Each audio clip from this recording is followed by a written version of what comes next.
This meeting is called to order. This is the task force that we created to confront the virus COVID-19. And what is sad is that there seems to be a new strain or a mutation. Alam din yan, you know better than I do, that poses another danger.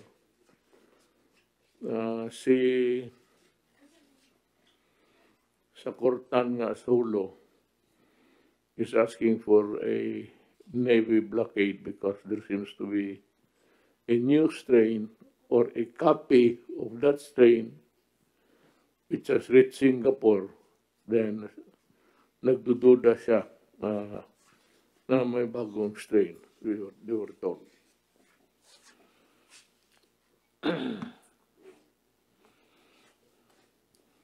We would like to just read the statement prepared so that we would shorten the proceedings tonight. The provincial government of Sulu has called the Interagency Task Force for the Management of Emerging Infectious Diseases, IATF, EID, for assistance following reports that the new strain of the coronavirus 2019 or COVID-19 has been detected in Sabah, Malaysia. Sulu Governor Abdul Sakurtan on Friday told the Manila Times that he had instructed his staff to consult the task force on how best to handle the emerging situation. Sabah is less than 29 hours by boat from the Sulu archipelago. We have a porous coastlines and a vast Sulu Sea between us and Sabah. And the city national government is equipped with the capacity and logistics to put in place and in operation safeguards and preemptive measures called for, Tan said. The Sulu Task Force COVID-19 is calling on the public not to panic and to heed advisories from official sources. With our frontline partners, we intensify our monitoring and utilize all materials and human resources at our disposal to assure our constituents, and we reiterate our call to them to avoid speculations and spread fake and harmful mongering, the governor said. Akin dito, there is a sentence here which we all, I'm not the only one, I'm sure everybody cut short his Christmas break in Davao City to discuss with health experts and new COVID strains that supposedly originated in the Sulu Kingdom.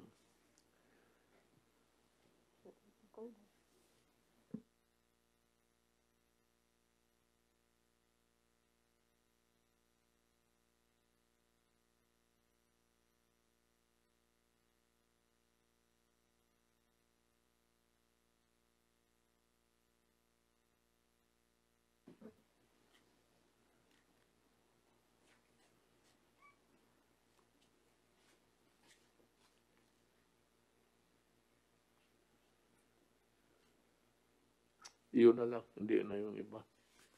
In a way, we are the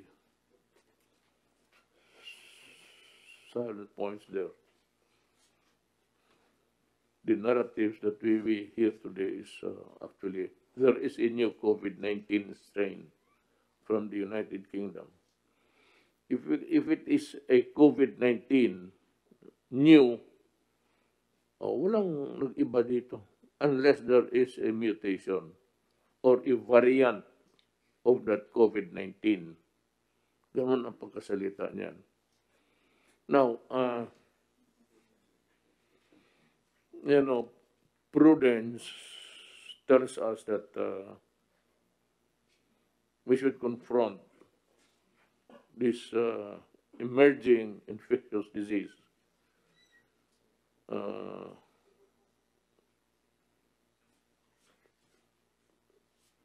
Ano talaga?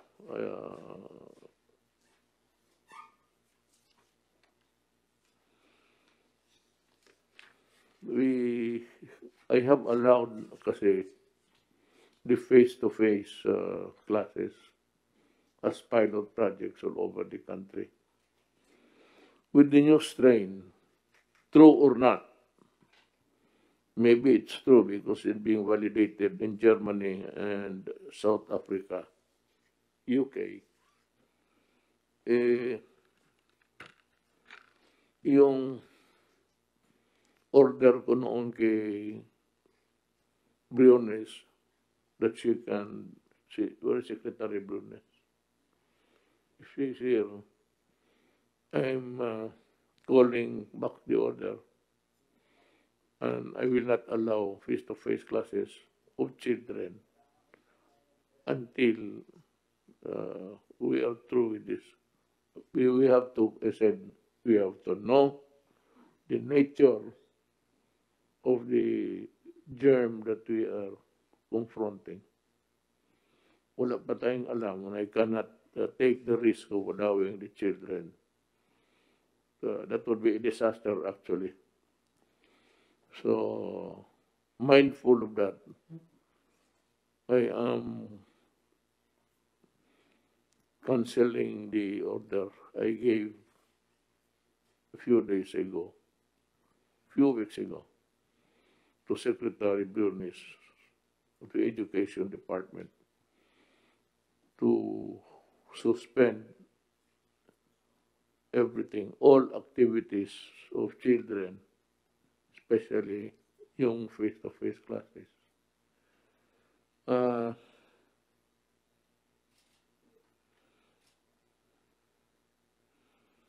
We know only little of how this mutation took place, the new variant. So we would like to call on the experts to give us at least something to work on kung sakali meron. Can I call the experts, medical experts, who can maybe give light to us of what we are confronting or fighting? Dr.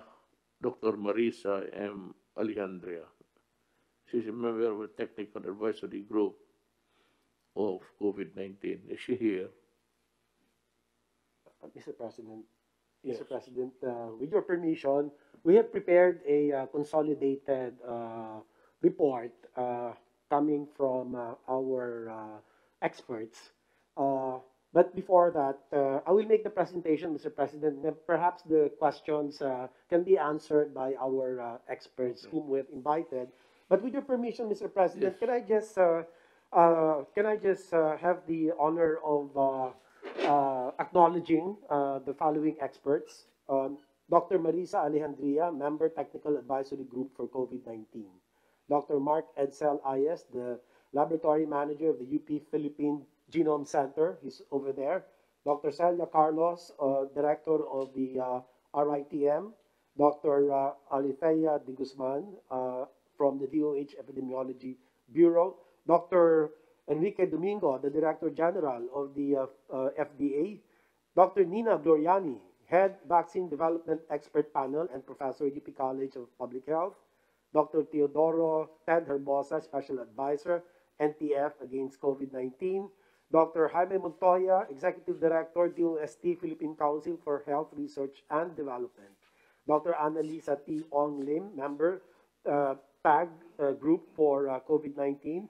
Dr. Cynthia Saloma, Executive Director, UP Philippine Genome Center. Dr. Mario M. Panaligan, immediate past president, Philippine Society for Microbiome and Infectious Diseases, and vice president, Philippine College of Physicians. Dr. Camilo Roa Jr., pulmonary medicine, Manila Doctors Hospital. Dr. Edsel Salvania, member technical advisory group for COVID-19. Dr. Ron Jean Solante, Chairman, Adult Infectious Disease Tropical Medicine, San Lazaro Hospital. Dr. Socorro D. Escalante, Coordinator, Acting World Health Organization Country Representative, and Dr. Troy Hepte, Public Health Epidemiologist and Consultant, Senate Committee on Health.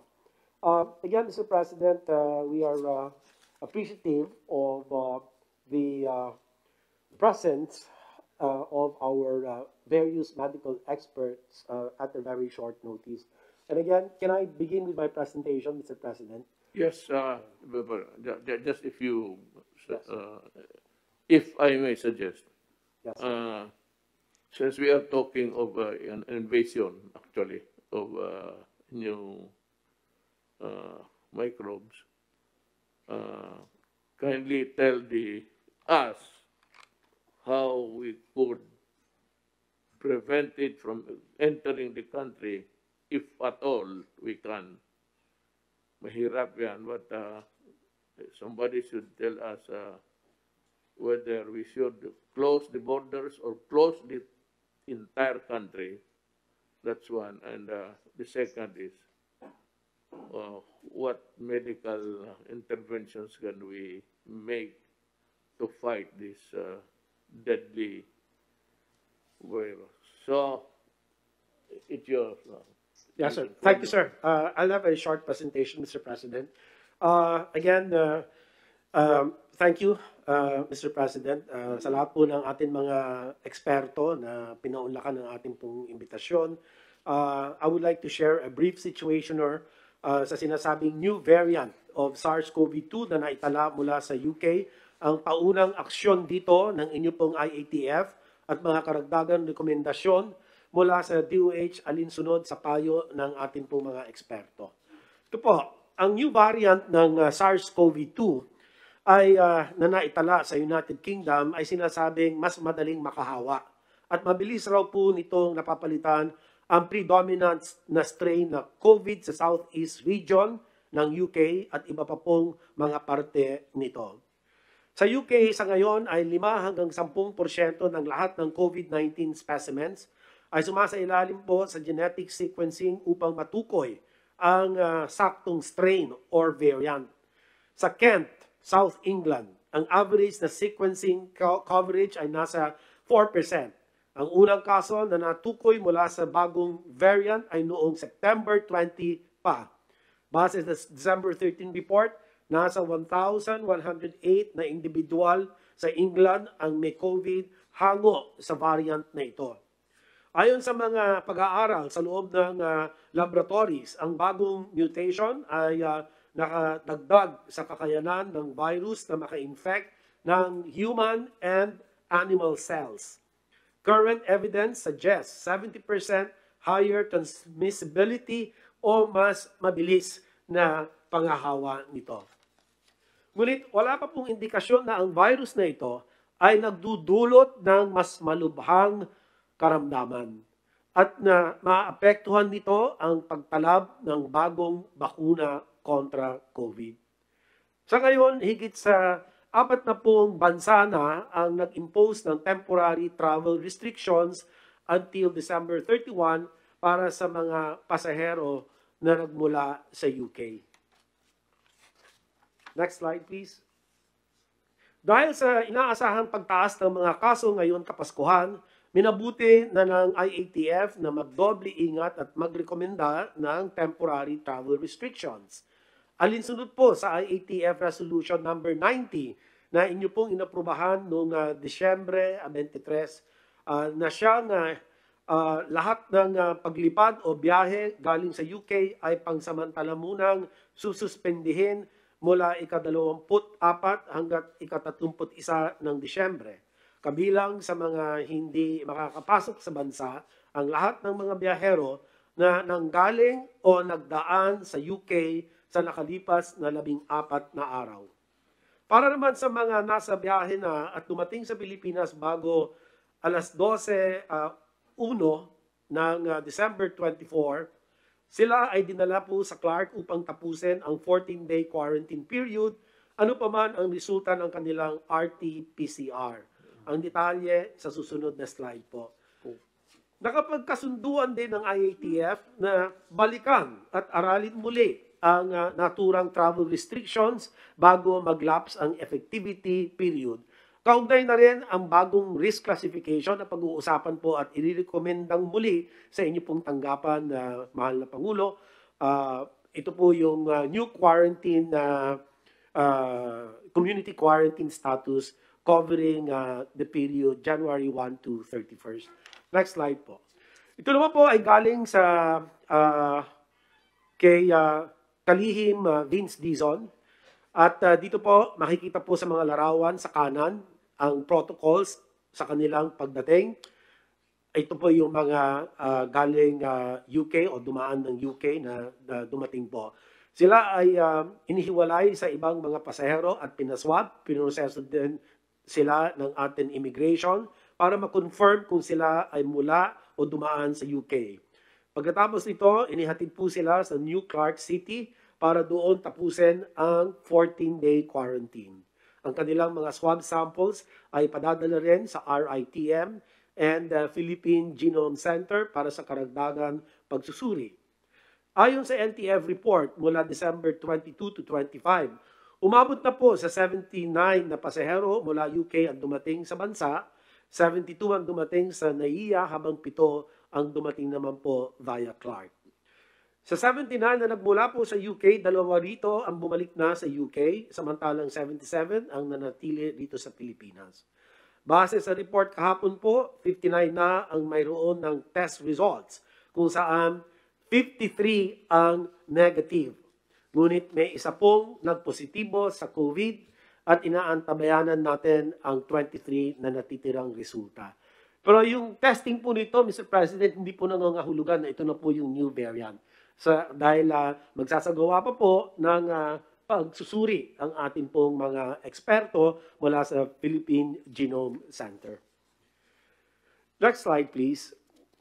Base sa mga ulat na kinalap ng WHO mula ika-28 ng Agosto hanggang ika-23 ng Disyembre, may 12 bansa sa Western Pacific region ang nagtala ng mga imported na kaso mula sa UK.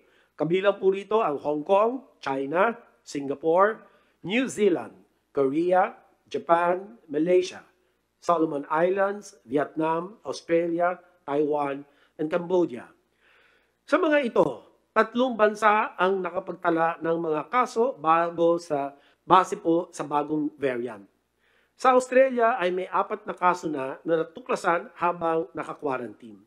Sa Hong Kong ay may 2 kaso, 2 estudyante na edad 14 at 17. Sa Singapore naman po ay may 1 kaso, isa rin estudyante na 17 taong gulang. Sa Japan na na-detect ang new variant sa 5 biyahero mula sa UK. Samantalang wala pang kaso mula sa new variant ang naitala sa Pilipinas. Ngunit nais ko pong tukuyin ang limitasyon ng datos na ito. Ito ay mula sa mga official sites lamang kung saan ang datos ay patuloy na nagbabago o inaayos dahil sa ongoing case investigations. Meron din mga naitalang imported na kaso na hindi matukoy ang pinanggalingan. Ang ating pong recommendation, next slide please. Ito po ang aming rekomendasyon, Ginoong Pangulo, habang nadaragdagan ang mga bansang nag-uulat ng detection ng UK new variant, ninirekomenda po ng DOH kasama ng mga eksperto ng TAG o Technical Advisory Group ng ating IATF at ng World Health Organization na sa mga manggagaling sa mga bansang may kumpirmadong new variant, gawin mandatory ang pagtapos ng 14-day quarantine period sa New Clark City. Ang protocol na ito ay gaya na ng ipinatupad ngayon para sa mga biyaherong dumating bago mag-alas 12 ang 1 umaga ng December 24. Ikonsidera lamang ang travel ban Mr. President, kung nasa level na ng community transmission ang new variant sa naturang bansa. Lahat din ng specimens galing sa mga biyahero sa UK ay dapat pong maipadala sa PGC upang sumailalim sa genomic sequencing. Ito naman ang ating additional action points. Ilan na lang po ito, matatapos na. Ito naman po ang karagdagan complementary action points na naitatag na rin noong nakalipas na IATF para sa lahat ng ating pong international travelers. Patuloy na pagpapatupad ng BOQ, Bureau of Quarantine, at OWA sa quarantine at testing protocols para po sa mga papasok sa ating bansa. Sila din ay naatasang magsumite ng line list at i-endorso ang mga international travelers na papasok sa iba't ibang LGUs. Ang DILG at LGUs naman po ay sisiguraduhin na magtatapos ng mga ini-endorsong biyahero ang kanilang 14-day quarantine sa temporary treatment and monitoring facilities o sa kanilang tahanan. Next slide. Kailangan din natin palakasin ang ating kapasidad for biogenomic surveillance at i-institutionalize ito as a comprehensive system integrated with the current influenza-like illness and severe acute respiratory infection surveillance. Kinakailangan din bigyan ng sapat na kakayanan ang ating mga sub-national laboratories gaya ng RITM upang magsagawa ng biobanking o ang pagkolekta at pag-imbak ng samples para sa mga kakailanganin pag-aaral. Ang surveillance systems na ito ay importante din po sa ating pag-monitor ng vaccine effectiveness. Para naman sa mga agarang aksyon, ang inyo pong DOH ay tutulong sa pag-identify ng mga samples na isusumite sa PGC para sa kanilang pagsusuri. Agad rin magre-report ito ng mga areas or population groups na nakitaan ng clustering at community transmission para sa gayon ay agad na makapag-conduct ng biosurveillance ang RITM, ang PGC at ang National Institutes for Health. Ang RITM, PGC at NIH naman ay magkukonduct ng purposive sampling as part of biosurveillance, kung saan uunahin ang mga samples na nakuha sa buwan ng Nobyembre at Disyembre. Samantalang ang RITM ay naatasang mag-develop ng standard operating procedures, response protocol, bilang paghahanda sa mga posibleng bagong variants at strains ng virus. Para po magampanan ang mga tungkulin na ito, Mr. President, aming pong nire-review ang resources na ating kakailanganin at tayo po ay magsusumite ng request for additional budget kung kinakailangan. So ang mga key insights or messages na lang po, nais ko pong ibahagi sa ating lahat po dito at nanggaling po sa ating mga eksperto. Una, sa paglitaw ng bagong variant na ito, mas dapat po natin paigtingin ang pagsunod sa minimum public health standards. Napaka-importante po nitong MPHS, ang paghuhugas ng kamay, cough etiquette, pagsuot ng mask at face shield, pagdistansya ng 1 metro o higit pa, at panigurado na maayos ang ventilasyon or air circulation sa pagprotekta laban sa COVID-19. Hindi lamang po tayo mapuprotektahan ng minimum public health standards sa kasalukuyang variant. Bagkus ang MPHS po ay kinikilalang epektibo sa kahit anong mutation or variant ng virus na ito. At para maiwasan ang pag-mutate ng virus, kinakailangan natin mapanatiling mababa ang mga kaso sa bansa. Kung mas kaunti ang mga taong nai-infect, mas mababa rin po ang tsansa na mag-mutate ang virus. Ikalawa, kailangan natin patuloy na pagtibayin ang kumpiyansa ng publiko sa bakuna. Dahil sa paglabas ng bagong variant, mas nagiging inclusive at equitable ang vaccine efforts sa buong mundo. Kaya naman dapat natin sabayan ito ng increased vaccine confidence. Kailangan natin maging transparent sa mga efforts to secure our vaccines. Kailangan natin magbigay ng regular na updates para maiparating sa publiko na atin talagang sinisigurado na ang mga bakuna na atin pipiliin ay safe and effective. At ito po ay gagawin natin gamit ang nagkakaisang boses ng gobyerno sa ilalim po ng inyong administrasyon. Maraming salamat po, Mr. President. be interested to hear from General Galvez.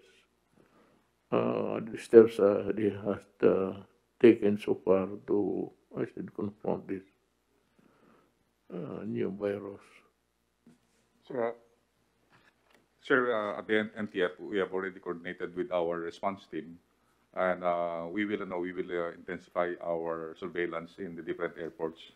We already informed Cebu City Airport, and they were being instructed by Secretary Vince on isolating the different passengers from UK, and also all airports had been coordinated with DOTR. Particularly with Ochi Tucson, we have been coordinating with Secretary Tucade. And with the information on the Sulu area and also in Sulu, Basilan, Basulta area, we will coordinate with the military through Secretary Del on how we could help the Sulu and also in Tawi-Tawi, so that the intrusion of the possible cases be prevented. And also, we forwarded already the letter of the Sulu governor to the IATF and also to DFA, so that they can also arrange with Sabah and also with our post in Malaysia, sir. You know, Galvez, what is very important in that area is really the control of the entry of people. Whether or not they have in their bodies already the virus, that's another thing. Kailangan natin i-control yung borders natin.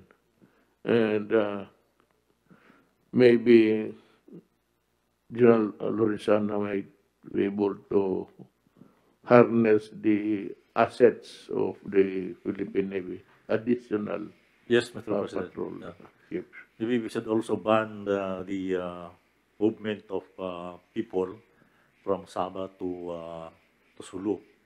And then we will enforce the blockade of people trying to break the blockade, sir. So, ito ang gusto kong maitanong sa mga experts. How many mutations is possible from this COVID-19? If it can mutate and produce another variant, how many do you think this virus is capable of mutations? Kasi maghahabol tayo dito, so we just want to know kung paano natin how to really increase our surveillance dito sa bagong mutation. And I said, how many can this COVID-19 produce variants and mutations over time? Can somebody answer the question? Mr. President, may we recognize Dr. Cynthia Palmes Saloma, the Executive Director of the UP Philippine Genome Center. Madam, you have the floor. Hello po, Mr. President. So far, worldwide, mga 12,000 na po na mga sequence changes ang nangyari po sa 30,000 bases na genome ng virus. Hindi naman po lahat ng mga mutations nagkukos ng bad effects. Meron naman pong okay o hindi. Ito lang po yung bagong variant kasi po nag-occur siya sa spike protein na nagko-contact sa receptor ng human, kaya medyo concerned po siya. So, Mr. President, if we want to track the mutations in the Philippines, kailangan po, beyond RT-PCR testing, kailangan po natin ng whole genome sequencing. Na yan po yung gagawin namin together with RITM and the Department of Health. Thank you.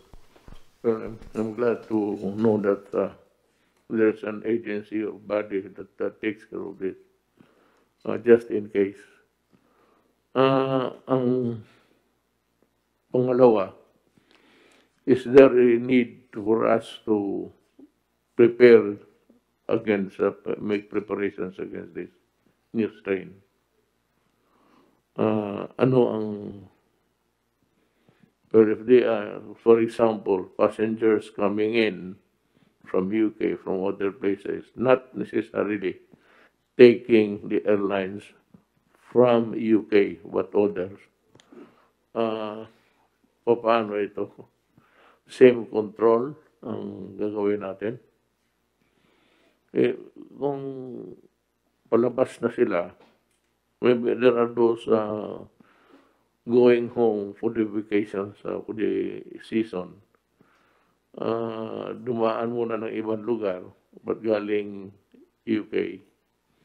And how do we know what steps are you taking to determine these guys who are potential carriers of the new strain of COVID-19? Yung hindi galing sa people taking flights directly from UK to the Philippines, wala yan. So we have banned it.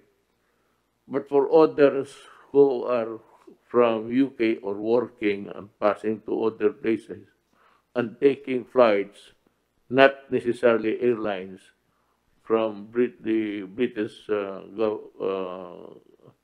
territory, but yung pauwi na, dumaan lang, nagwakasyon. Yeah. We can ask our Epidemiology Bureau, Dr. Alithea de Guzman, for her answer.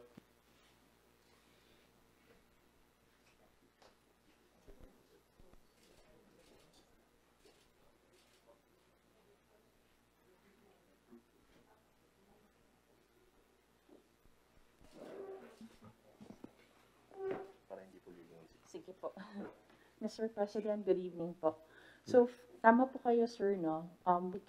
We should protect not just from the flights directly coming from UK, but there should be a system in place na saan po talaga siya nanggaling, whether dumaan mo na siyang UK, tapos nag-layover siya somewhere. Pero ultimately, dapat po, pag may history of travel siya sa UK in the past 14 days, ito po yung mga nililimita or hindi po muna natin papasukin sa Pilipinas. So, probably the Bureau of Immigration, kasi makikita po nila yung stamp, no, doon po sa dokumento. At dito po yung stamp, tama po kayo, no, kailangan palakasin yung natin, ports of entry, the border control. So through BI from BOQ, para malaman at malimit ang pagpasok. At kung makapasok po, meron tayong sistema para po ma-screen lahat ng papasok po sa atin. Thank you, sir. Mr. President. Good enough. Yes. Mr. President, according to the Bureau of Immigration, apart from flights coming directly from the United Kingdom, ang karamihan daw po ay mga flights ng United Arab Emirates. In other words, nanggagaling po sa bandang Middle East na nagta-transit sa or na dumadaan doon sa mga lugar na yon or transiting in the United Kingdom. Ang pagdating po dito sa ating mga paliparan, ang first line of defense po ay, according to the Bureau of Immigration, ay ang paghawak ng Philippine Coast Guard para po mag-segregate yung mga hindi naman dumaan sa mga areas na like the UK na possibly infected at inhiwalay na po sila. At dinedetermine po kung sino ang kailangan na ma-quarantine at hindi. At ang last line of defense po ay ang Bureau of Immigration. Ang Deputy Commissioner po ng Immigration ay present dito sa meeting nito. Baka maaari po siyang magdagdag ng additional information or measures that have been taken by the Bureau of Immigration. Deputy Commissioner Alegre is here, and he may wish to add something to the measures taken when these foreign passengers arrive in our country. Ito lang naman, tanong ko lang, do you have the sufficient manpower to do that? Because we have terminated so many, we dismissed so many employees of Bureau of Immigration, halos parang yung ano nila, wala nang, the reason really is there would be a lot of questions asked before these passengers can be cleared. So they would have to trace from where they came from, whether they stop over in other areas before finally taking a flight to the Philippines. Ang gusto ko malaman kung may tao ka kasi we have terminated what? Mr. So President, many. yes, sir.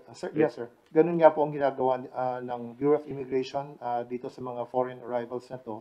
They check the passports kung saan po mga lugar nanggaling or nag-transit at by interview also, by intensive interview. Going back to your question, Mr. President, do we have the sufficient manpower at the Bureau of Immigration? Yes, it's true na marami na po tayong sinuspend at may mga naalis na po. Pero yun po ay immediately pinalitan ng Bureau of Immigration from the main office at from other regional offices ng Bureau of Immigration who have sufficient training also in dealing with the foreign passenger arrivals. Kaya hindi naman po masyadong problema ang manpower sa Bureau of Immigration. Dahil napalitan naman po yung mga naalis at sa kasalukuyan po ay hindi naman masyadong heavy ang passenger traffic sa ating mga paliparan. Kaya po na-address naman po ng Bureau of Immigration ang kanilang manpower situation. Well, it's good riddance that it took place during the time of a crisis like this because there's less people traveling and less people, otherwise holidays are not really uh, maybe attractive to other people. I forgot the numbers of your immigration people manning the desk there at the airport. We terminated how many? 42, I think. I think more than that, Mr. President, including those who were suspended, more than 80, if I remember correctly, probably about 100 now, including, those who were dismissed and those who were suspended, Mr. President. But meron pa naman pong available manpower coming from the other offices and regional offices ng Bureau of Immigration na pwede naman pong ilagay sa ating Manila terminals. You can, if need be, you can always maybe take in newcomers from the other agencies, or you can increase the number by just asking people, especially those na ilalo na yung gusto ko yung ipalit yung mga first grade eligibles sa yung natanggal sa natanggal na dismiss doon dahil sa pastillas. Marami yon. Eventually, it will reach 100 siguro when the investigation is over. But yung preliminary actions natin, medyo naano lang ako.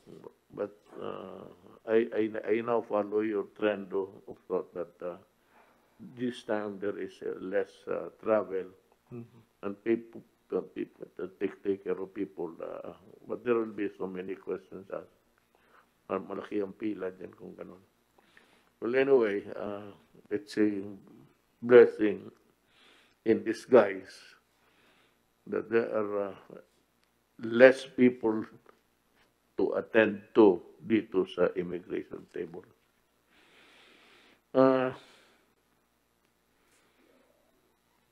Secretary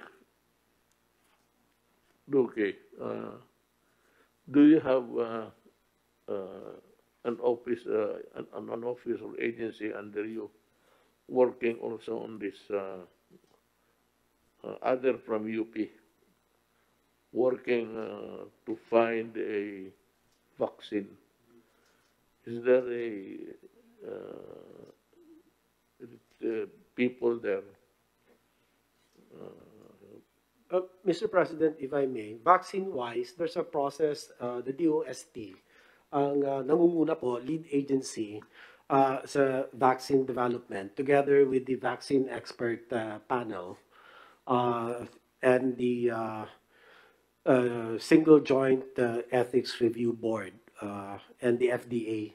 So meron po tayo pagdating po sa pagtukoy ng mga bakuna that will be the most effective, safest, and of ensured quality, Mr. President. So meron po tayong mga opisina.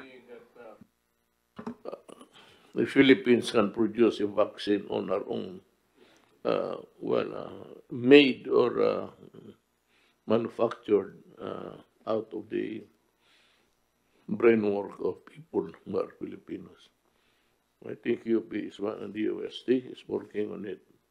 And the RITM, Mr. President, is also in one of the best positions to collaborate with the other government agencies for a vaccine self-sufficiency goal in the near to medium term, Mr. President. Pardon me if I remove my mask. I cannot pronounce the words properly. This thing is bothering me. Pagpasensya na kayo. Hindi naman siguro, walang hulihan naman dito. Well, there is, no one is above the law. And it says that you are violating a certain regulation. Ang problema, hindi ako makapagsalita ng, I seem to stammered ang bunganga ko. Well, the most important thing really is yung surveillance. That we are able to identify persons coming in, not only from UK, but from other places. Like Australia, meron na din doon. Singapore has another cases. And what is horrifying is the statement of the medical world, ng mga experts, is that it can mutate very rapidly. Nakakatakot eh. So if we have to believe them because that is their they are the one equipped with the expertise. So sabuti yung maniwala tayo. And if it's contaminating people at a very fast rate, magkakaroon talaga tayo ng problema. So we have to increase the surveillance and of course itong quarantine kung Pilipino ang umuwi. And I hope that it would not reach the shores of the Philippines, yung variant na yan. Otherwise, we are in trouble because we'll just have to wait for the Western world to study and come up with solutions. Tayo dito, we just wait and see attitude. Wala naman tayong magawa.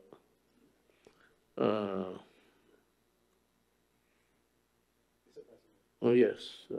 I would just like to underscore the fact that we are not defenseless. Hindi naman po parang wala tayong laban kahit na makapasok po yan. Hopefully, hindi makakapasok.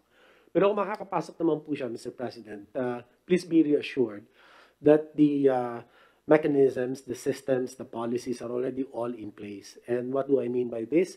We have the 5 strategic pillars that we have been implementing since 9-10 months ago. And these are the prevention, using our BIDA solution of the DOH, BIDA may disiplina ng DILG, 7 commandments of the DOTR, the angat-ingat of the PCOO, and we've been drilling down relentlessly to all the communities about the importance of preventive measures. Number two, sir, is the early detection. The key is early detection so that we will forestall admissions of severe and critical cases. Ano po? And we have already observed that the clinical management of severe to critical cases has tremendously improved over time. And that's kudos to our doctors, our clinicians. They've really improved their craft, and saving lives is now what is being observed. And then kasama po sa atin early detection is active case findings, the contact tracing, testing. Our testing now has increased tremendously, and we have to date tested 6.2 million Filipinos. That's about close to 6% testing coverage. And then the aggressive isolation and quarantine. This is already in place, Mr. President, and the treatment, our hospitals have improved tremendously, as I have indicated earlier, and the preparations for the new normal that has to be embraced by the local government units and in their respective communities. But by and large, we have made some great strides in our pandemic response, but it's far from being perfect. But the results, as we can see today, we have greater than almost 93% recovery rate. We have maintained our relatively low active cases, and the many gains that we have accomplished over the past several months, and we intend to build further on these gains. And so even with the threat of new variants being confronted, or rather confronting nations, and we are no exception. Sabi nga po nila, it's not a question kung darating dito, it is going to perhaps really reach the shores, but it's a question of when. But again, all of the systems are in place, Mr. President, so we hope that we can manage this, Mr. President. You know, if true that there is a variant new and it is now wreaking havoc on the lives of people, one of the countries I think that has imposed a lockdown again is France.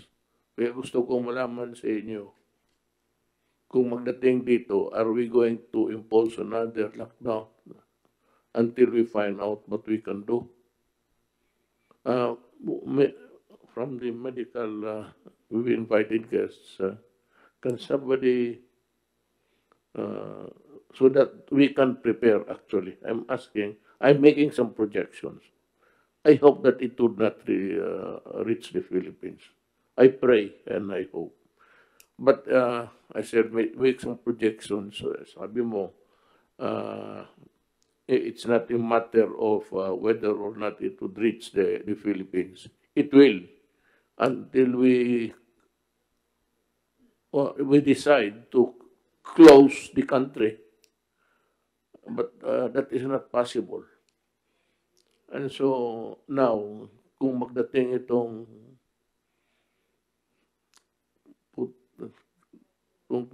bagong variant dito, should we go back to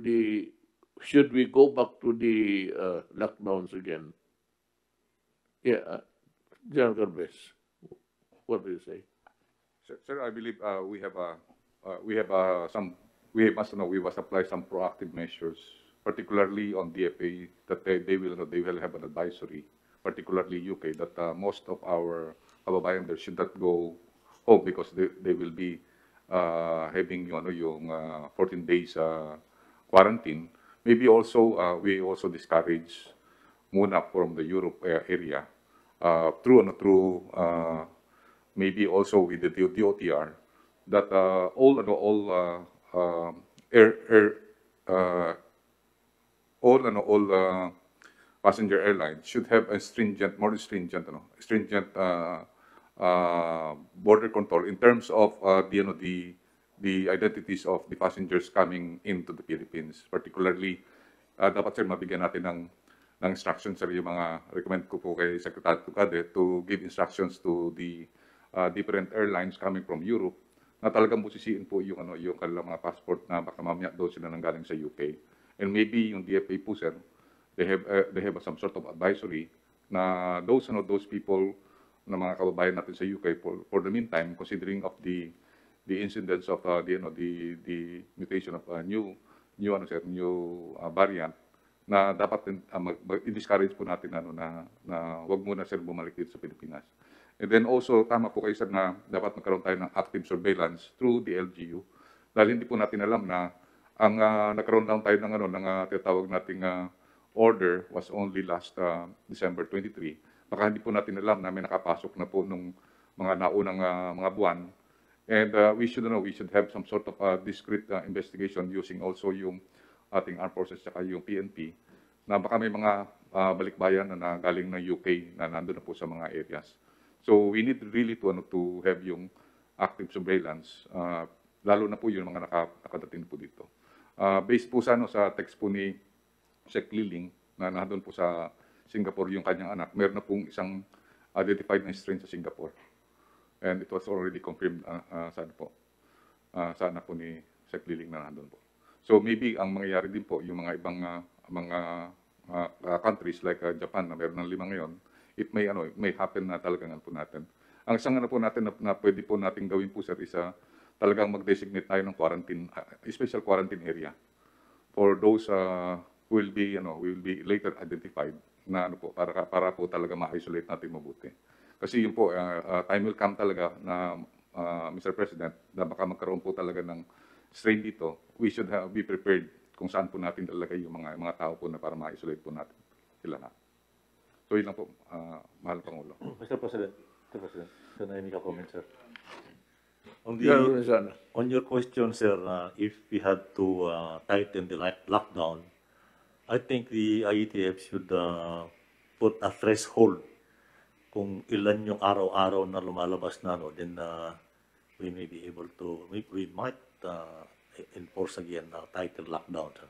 Kailangan may threshold tayo. Kung bababa lang siya ng 2,000 below, or even 3,000 siguro. But it will be the IETF siguro, Secretary Doke, usap tayo para at threshold para automatic lockdown tayo. Thank you, sir. Actually, yung lockdown is a possibility. I said we are making some projections. But if the severity in numbers would demand that we take corrective measures immediately, then we'll just have to go back to the lockdown. Pagka rumami sila with the new strain, then in the meantime that we are not able to confront them effectively, the virus, we'll just have to, tama yan, it depends on the severity in number. Kasi pagka marami na, and we do not have the antidote of how to kill those variants, we have a problem there.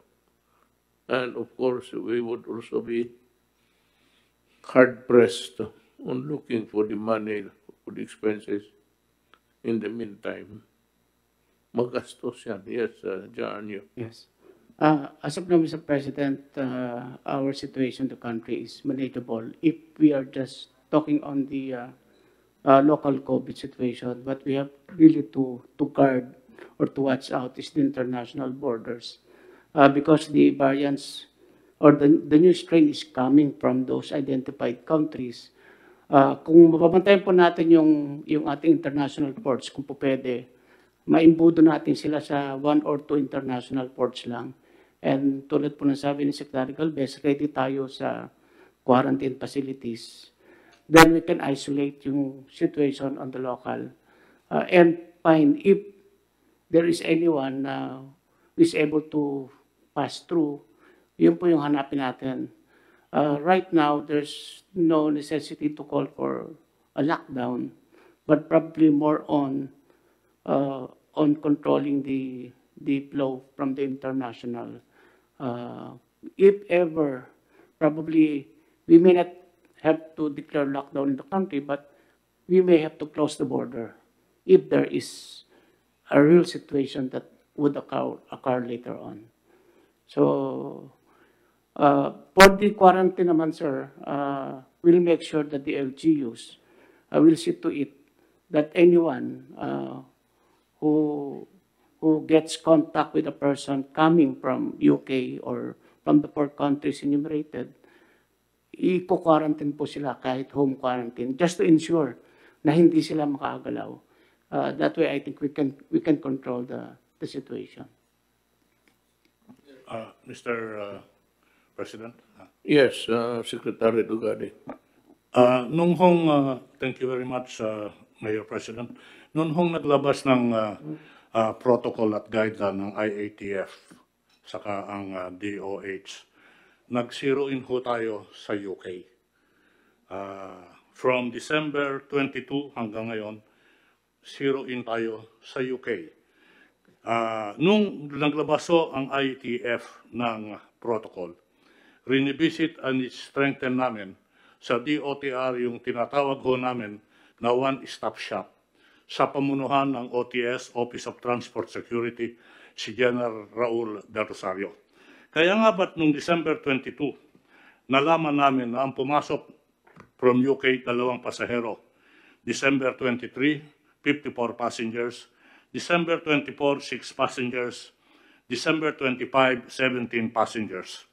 Sa kabuuan, meron hong suma total, gaya ng report ni Secretary Duque, 79 passengers. Out of the 79 passengers, nanggaling ho yan, 72 nanggaling sa NAIA. 7 lang ho yung sa Clark. Doon ho sa 79, 2 ho yung umuwi, mag-asawa. Ibig sabihin, pumasok ng Maynila, hindi na nagtagal, using the same flight sa Emirates, bumalik sa London kasi yung asawa na Brit ayaw pumunta sa Clark. Isa lang ho ang positive so far at inaantay yung resulta natin sa mga 23 passengers. Ang ibig kong sabihin lang ho is, nagsisiro in tayo sa UK. Yung report kanina ho ni Secretary Duque, parang nasasabi niya na kailangan lawakan natin ng konti yung pagsipat natin ng mga pasaherong hindi lang nanggagaling sa UK, tignan din natin yung ibang bansa na kung saan meron na yung bagong strain ng COVID. Kasi yung bagong strain ng COVID ay mabilis yung kontaminasyon at mas malawak. Having said this, Mr. President, siguro importante at bigyan tugon at pansin natin short of or in preparation of lockdown, yung rekomendasyon ni Secretary Duque kanina, nasilipin natin yung ibang lugar na kung saan meron itong bagong strain ng COVID. Nandiyan yung Australia, nandiyan yung Singapore, hindi ko maalala yung ibang lugar. Siguro dapat tignan na yan. Kailangan ho, mapalawak natin yung Bureau of Quarantine, yung Department of Health sa airport with the one-stop shop. Ginawa ho natin sa UK yan, gagawin natin sa pagdinagdag pa yung ibang lugar. Meron lang ho akong katanungan na gusto kong tanungin sa ating mga medical experts. Klaro ho, Mr. President, na pag ang pasahero galing sa loob ng bansa na merong strain, klaro ho na meron kang stringent quarantine protocols. Imagine natin at isipin natin na lahat yung nagbabiyahe, minsan hindi ho direct flight, meron yung tinatawag na transit. Ibig sabihin ho, dumaan lang doon. 2 klase ho yung transit. Yung transit ho, pumunta sa airport, inantay yung connecting flight, pero galing sa lugar na merong new COVID-19 strain. Tanong, gaano katagal sila dapat sa airport bago mo impose yung strict quarantine? Ito ho yung nasa airport lang. Pangalawa na gusto kong tanungin sa medical experts is, will the rules be the same if ang stopover mo or transit mo may kasamang layover? Ibig sabihin natulog sa lugar, dun sa lugar, at kinuha yung connecting flight. Ano yung protocol at requirements na gagawin natin dyan? Magkaiba ho yan kasi yung strain na sinasabi ho nila, Mr. Mayor, President, Sir, is malawak ang contamination at mabilis. So, klaro, pag galing ka sa isang lugar at doon ka nagmula, how will you treat the transient passengers now? Considering that there are two kinds of transiting passengers. One that waits for their flight in the airport, and how long will this be allowed or tolerated? And the other is transiting, merong layover. Ibig sabihin, natulog sa hotel yan bago kinuha yung connection. I'd like to get the views of the medical experts. Yan ang sinabi ko kanina, Art. Sir? Yan ang sinabi ko kanina. Opo. Gusto ko pong marinig sa kanila ano yung opinion para mag-guide din kami how to address these transiting passengers coming from countries where there is a strain. Considering that the strain is, again, in the words of the medical expert, deeply and widely contaminatable. Ano ho dapat yung patakaran natin dyan? Well, we should ask the medical guys. Mr. President, with your permission, we would like to recognize Dr. Isa Alejandria of the Technical Advisory Group of IATF. Ma'am.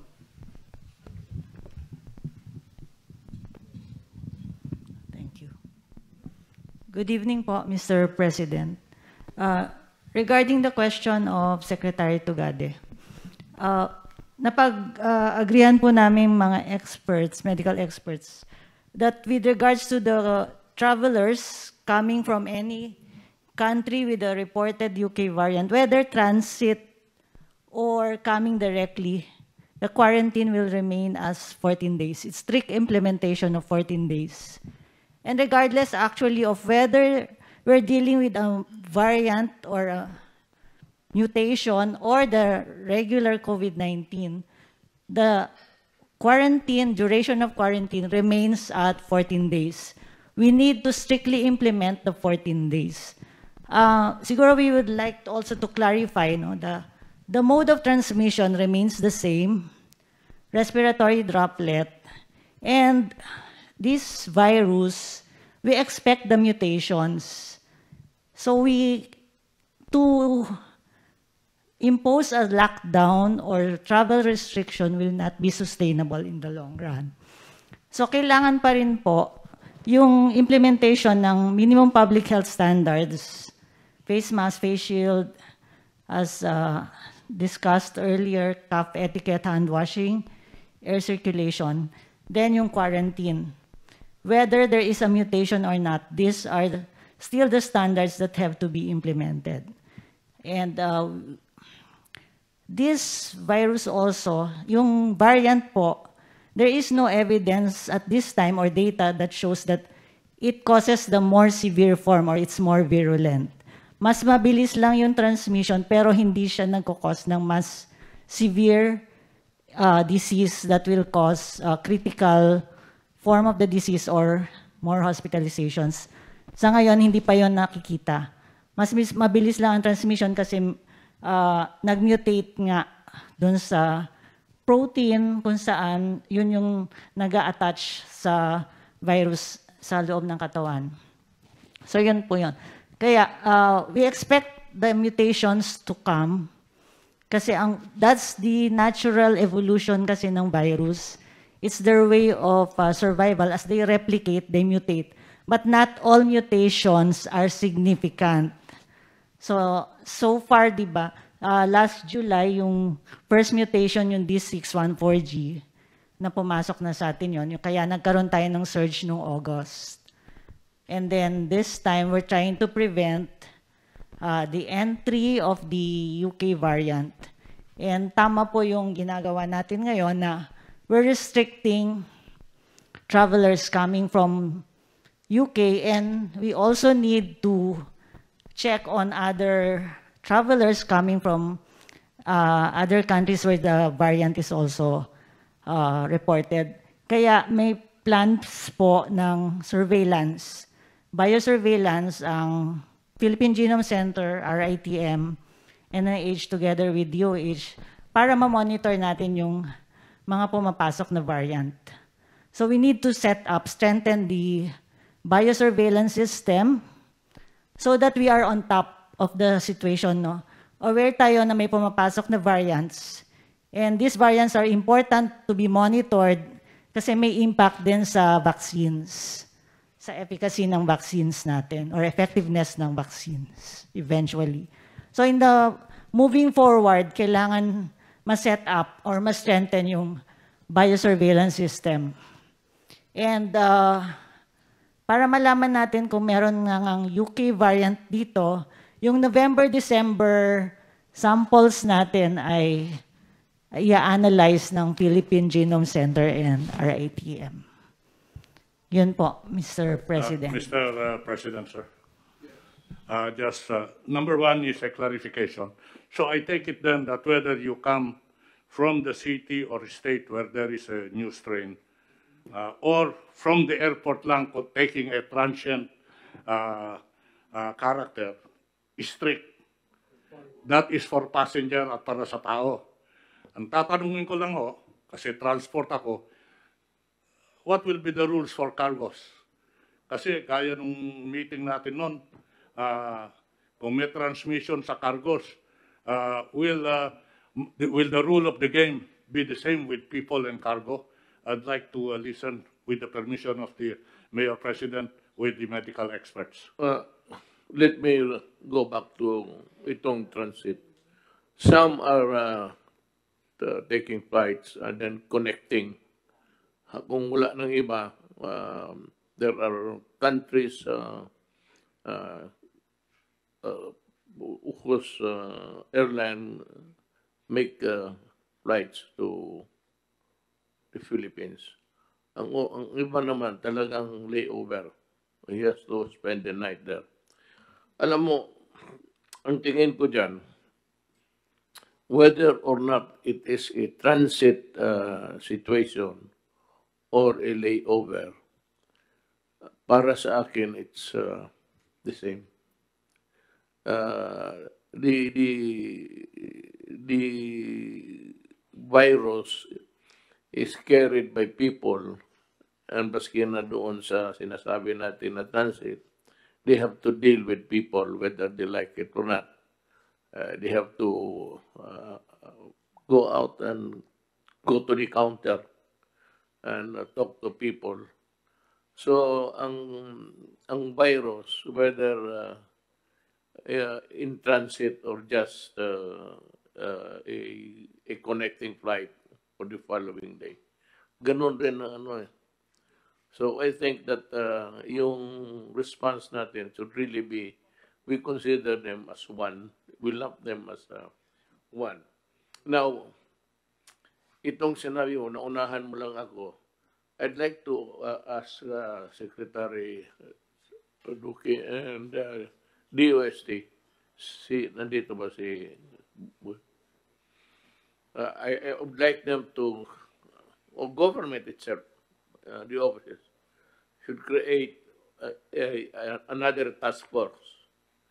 Hindi itong atin, wala man tayong alam dyan, medical. Ideally, it's the medical persons na nakatutok lang talaga dyan sa bagong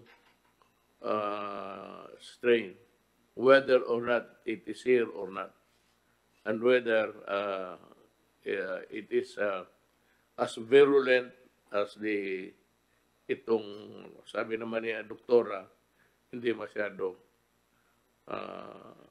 it's not as toxic as itong si COVID-19, si original yung tatay. But I think that we should not really be complacent about it.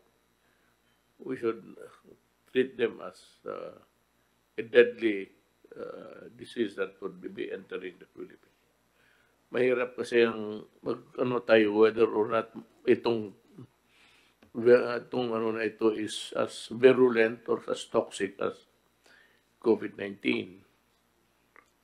So yung tanong mo, para sa akin pareho. The contact is there. The possibility of contact is there. Because you have to talk to people. And in the transit, there are a lot of locals also there working, the policemen, the security guards are there. And while waiting, I said, they are in a room that maybe somebody somehow would pass it on to a Filipino coming home. Let's go back to your maya na lang tapusin mo natin ito. How about the cargo that are contaminated? Klaro po, Mr. Mayor President, sa tao, how to deal with them, either coming directly from the state or from the airport, trato. Gusto kong malaman sa medical expert, paano natin ititreat yung cargo? Kung, especially if this virus is mabilis makakontaminate, para apektado ho ba yung cargo, para mag-guide kami sa pakikipag-usap namin sa mga airlines, sa airport operators, sa cargo. Noon po, yung COVID-19, sabi natin, transmission, animal sa tao, tao sa tao, question yung cargo. Hanggang after a while, na klaro na cargo becomes a contaminating platform. Dito ho sa bagong strain na to, kung it becomes a contaminating platform at mabilis maka-spread, kailangan ho bang maging mas strict ako sa cargo ngayon sa mga pumapasok sa airport or sa aduana, considering that this new strain is very contaminating. Mr. President, Yes. if I may, the existing disinfection protocols must be followed and pagpatuloy nyo lang yun. And I think it's going to be safe enough. If you want to double the disinfection process, it will not harm, it will only do good. So whatever you've done, you can just, perhaps ramp it up a little bit more. Third po na ginagawa ngayon, yung spraying, yung kwanis, sufficient na ngayon yun. Tama po kayo. Yung ginagamit lang po dyan ay chlorine-based disinfecting chemical. Why, Art, is there no fumigation being done? Sir, nung nag-umpisa yung COVID sa mga airport, sa mga pier, meron ho yung spray contamination sa mga cargo eh. Ngayon ho, tinatanong ko, because of the nature of the new strain, will there be a need to put stronger contaminating spray or, I want to hear from them so that we will know how we can react and deal with the airlines and the port operators. Well, if they are potential carriers of the strain, even baggages, that is your problem. Try to find a solution for that. Fumigation or whatever, spraying, that would fall under your worry. Kasi po yung isang pwede natin gawin, Secretary Duque and Mr. President, sir, remember, mandatory quarantine itong mga pasahero. Huwag natin pabit-bit yung bagahe nila papunta sa Kwan. Kunin yung bagahe, or you can do a process there. Pagtapos na yung quarantine nila. Para nang sa ganon, nakahold din yung cargo. Hindi naman kailangan isama nila dun sa kunyan. Unless yung mga hand carry na may essentials. I don't know. That is a good law. Again, it depends on the depth and extent of the contamination of the new strain. That is a good suggestion. Not even a suggestion. That is a good plan, actually. Prohibit them from carrying the cargo. But that is an added burden to sa inyo. But they have to Yeah. be... Actually, sir, I think Secretary Bello will confirm this. Tumatagal yung proseso sa airport kasi kinukuha nila yung bagahe, dinadala kung saan sila makakwarantinang hotel. Baka mas maganda niyan, yung hand carry lang nila, ang dadali nila, carrying some essentials, maiwan yung ibang kargamento that will also facilitate the movement inside the airport. While you put additional quarantine precaution to the cargo as they are doing their mandatory quarantine. This is an off-the-cuff, knee-jerk reaction to the discussion. Mr. President, we have the expert back to Dr. Alejandria for her comment to the issue. Thank you, Mr. President. With all due respect po, we don't need to quarantine din po yung baggage and cargo. The usual standard disinfection procedures would suffice whether there is a mutation or not. Kasi ang transmission pa rin po, the main driver of transmission is respiratory droplet. Pag umubo, talking loudly, singing loudly, close distance, yun. That's when the droplets are spread and enter the body. So it's not necessary to quarantine the cargo. So the usual disinfection measures using chlorine would suffice. There is, what you would really want to say is that there is no scientific, hard scientific finding that itong inanimate things can be carriers of the disease. Yeah. Yes po. Mr. President. Secretary Roque, ano? Sir, Mayor, bago lang po magtanong pa tayo sa mga technical experts, nag-text lang po si Secretary Leonardo Briones, and I will quote, "We will implement the President's instructions to recall limited face-to-face classes in the light of recent development," end quote. So, hindi raw po nila itutuloy na yung face-to-face pilot. No? At ang pangalawang punto ko lang po, napansin ko po, walang mga taga-economic team natin dito, but I think if some of them were here, they will say, na yung tayo po yung nag-lockdown, it was really to prepare our healthcare system.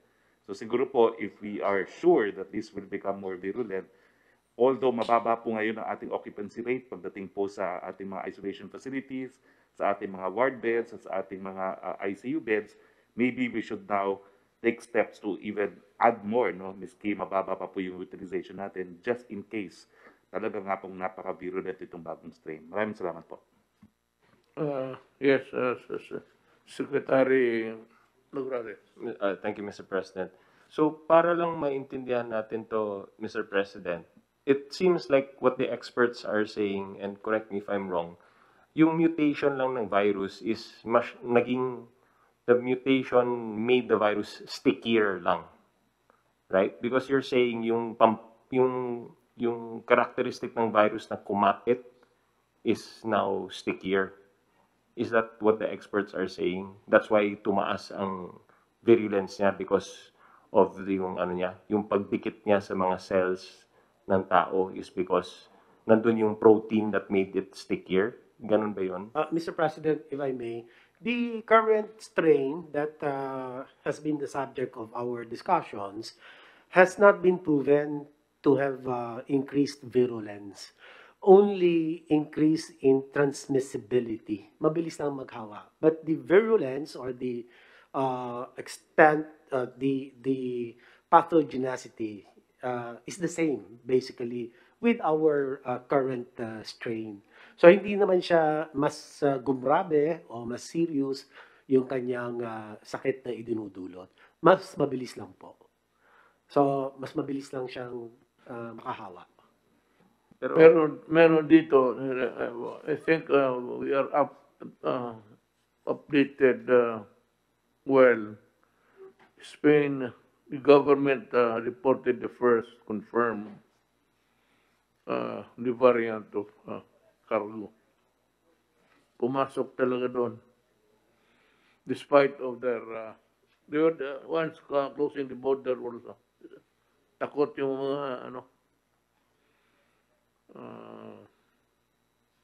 so let's do it this way. We will assume, as it will really happen, we will assume that the new strain will arrive in the Philippines. We cannot, unless I said you close the country, papasok talaga yan.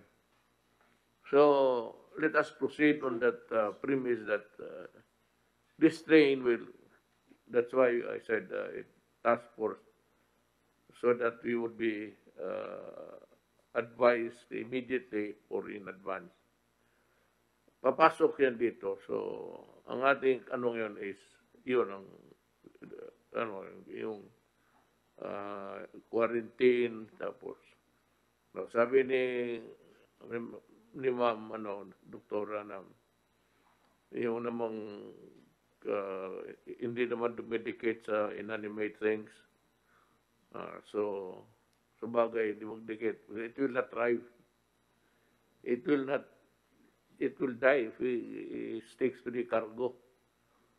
And kung may fumigation dyan, Art, sa iyo, fumigate lang. If you burst of itong whatever chemical that's appropriate for the cleansing of the cargo, bilisan mo lang yung just for good measure. That's about it. For good measure, let us do it. Now, Secretary Bello, something to say? Ikaw yung pinakamaraming kliyente dyan yung OFW. Yes, Mr. President. They come in numbers.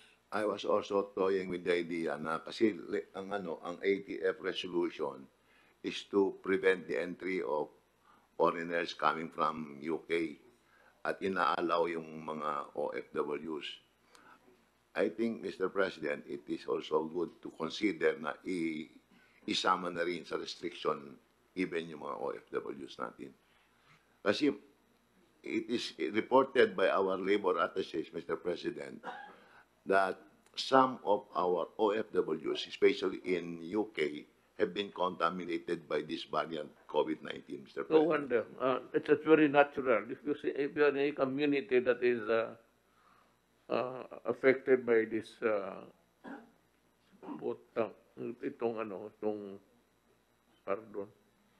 if your community is affected and you are there, naturally, if there are Filipino nurses, most of them, they are connected with the medical profession. Ganun rin ang mangyari. So, whether or not they would, eventually, they would come home and bring we cannot escape that. I avoid the idea of, hindi mo pauwiin. As long as doon sa place of departure, they are tested. Perhaps when they come home, are tested again and quarantined. If that is really the purpose of the government. I would not agree with the idea of disallowing Filipinos to come home. Mahirap yan. Unless we can prove that he is contaminated. But if the test shows from the place of departure, pati dito, at the same protocol naman yan, is swabbing pati, and they are quarantined. At least, sigurado. Akin ang my take is Filipinos coming home will just have to gamble. We have to gamble that hopefully that they are not the career.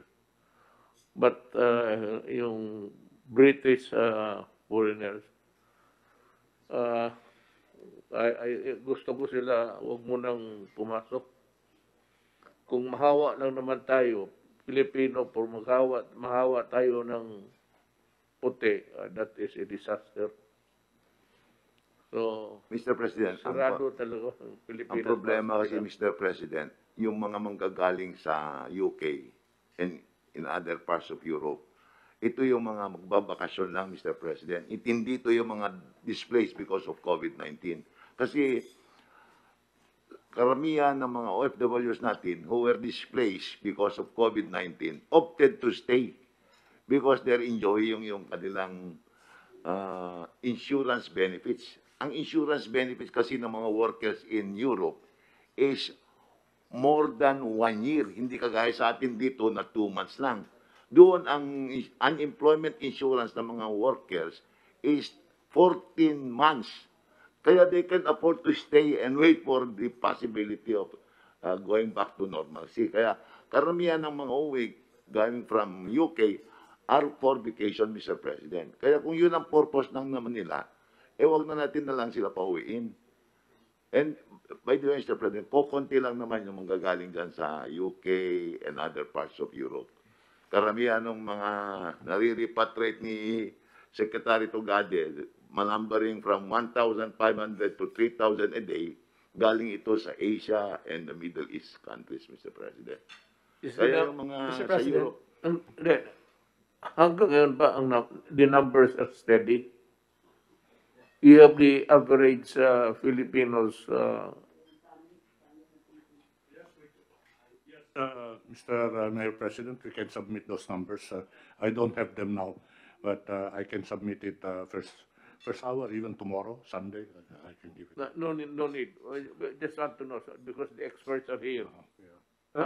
Mr. President, After our discussion, we'll ask them. Opo. Ang pasok ba ng ano is may ano ka, may numbers ka that's pareho lang.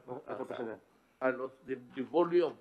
The one-stop shop is doing this on a regular basis, Your Honor.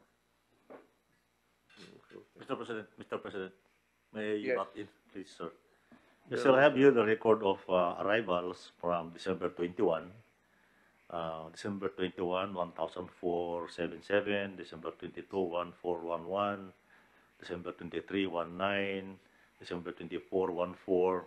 And yesterday, 968. So we are hovering between 1,500 to up to below 2,000, Mr. President, for the OFWs. We have the may average ka. I think it's about 1,500, sir. No, meron tayong cap set. Nasa 4,500 ngayon. And we are planning to increase that, Mr. Mayor President, by the end, but the start of January to 5,000, if IATF will confirm those numbers. May cap po tayo dyan. I hate to do this, but can we suspend this meeting for just about 30 minutes so that we can eat? I think the food is there. Mine was brought here.